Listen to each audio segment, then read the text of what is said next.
കർത്താവിൽ ഏറ്റവും പ്രിയമുള്ളവരെ, അഭിഷേകം മന്ന എന്ന വചന സന്ദേശത്തിലേക്ക് എല്ലാവർക്കും സ്വാഗതം. ഇന്ന് ചിന്തയ്ക്ക് ആധാരമായ ദൈവവചനം എസെക്കിയേൽ പ്രവാചക പുസ്തകം 33-ാം അധ്യായം 8-ാമത്തെ വചനം.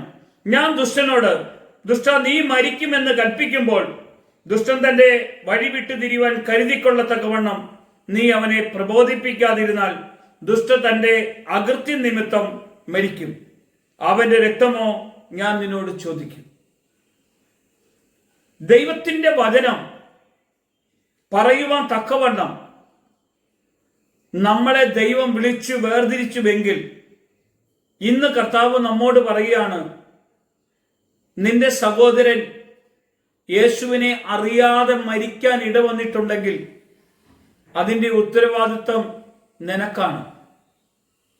ഇസ്രായേൽ ഗ്രഹത്തിന്റെ ഒരു കാവൽക്കാരൻ. ഇസ്രായേൽ ഗ്രഹം എന്ന് പറഞ്ഞാൽ കർത്താവ് തെരഞ്ഞെടുക്കപ്പെട്ട തൻ്റെ മക്കളെയാണ് കർത്താവ് അവിടെ ഉദ്ദേശിക്കുന്നത്. തെരഞ്ഞെടുക്കപ്പെട്ട മക്കൾ ആരും നശിച്ചു പോകരുതെന്നാണ് കർത്താവ് പറയുന്നത്. അതുകൊണ്ടാണ് കർത്താവ് പറഞ്ഞത്, ഇസ്രായേൽ ഗ്രഹത്തിന്റെ കാവൽക്കാരനായി ഞാൻ വെച്ചിരിക്കുന്നത്. നീ ചെല്ലണം, ദുഷ്ടനോട് പറയും, ദുഷ്ട നിന്റെ വഴി വിട്ട് തിരിയണം. നീ യേശുവിനെ രക്ഷിതാവും നാഥനും ചക്രവർത്തിയുമായി സ്വീകരിക്കണം. നീ ഇപ്പോൾ കടന്നു പോകുന്ന വഴിയിലൂടെ കടന്നുപോയാൽ നീ നശിച്ചു പോകും. ഒരേ ഒരു ദൈവമാണ് യേശു കർത്താവ്.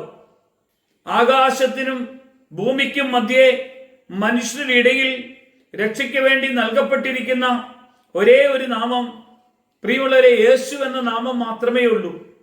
അതുകൊണ്ടാണ് എസെക്കിയേൽ പ്രവാചക പുസ്തകത്തിൽ പറഞ്ഞത്, നീ പോയി ദൈവവചനം പറയണം. ആരോട് പറയണം?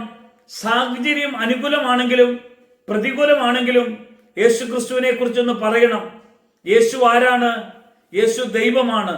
യേശു നിന്റെ എല്ലാ വിഷയത്തിനുമേലും ഇടപെടുന്ന ദൈവമാണ്.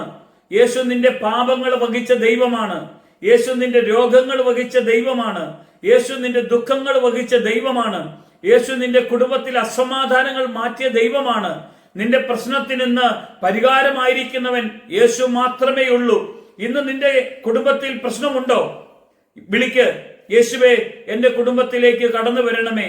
നീ യേശുവിനെ അറിഞ്ഞിട്ട് ദൈവവചനം പറയാതെ കടന്നു പോകുന്ന ആളാണോ? യേശു നിന്നോട് പറയാണ്, അനേകർ വചനം അറിയാതെ മരിക്കാൻ ഇടവന്നെങ്കിൽ നീ അവരുടെ രക്തത്തിന് കണക്ക് കൊടുക്കേണ്ടി വരും. നിന്നോട് ചോദിക്കും ഞാൻ. യേശു പറയാ, നിന്നോട് ഞാൻ ചോദിക്കും. നിനക്ക് വേണ്ടി, നിന്റെ പാപങ്ങൾക്ക് വേണ്ടി രക്തം പകർന്നു തന്നവൻ മറ്റുള്ളവർ രക്ഷപ്പെടാൻ ഇടയായില്ലെങ്കിൽ, പ്രിയമുള്ളവരെ, ഈ വചന സന്ദേശം നിങ്ങളുടെ ജീവിതത്തിൽ മറ്റുള്ളവരോട് ദൈവവചനം പറയുവാനും ക്രിസ്തുയേശു ജീവിക്കുവാനുള്ള വിളിയായി ഇത്. ഈ വിളിയിൽ നിങ്ങൾ കർത്താവിനോട് കൂടെ കടന്നു പോകണം. നിങ്ങളെ എല്ലാവരെയും കർത്താവ് അനുഗ്രഹിക്കട്ടെ. യേശുവിന്റെ നാമത്തിൽ തന്നെ, ആമേൻ.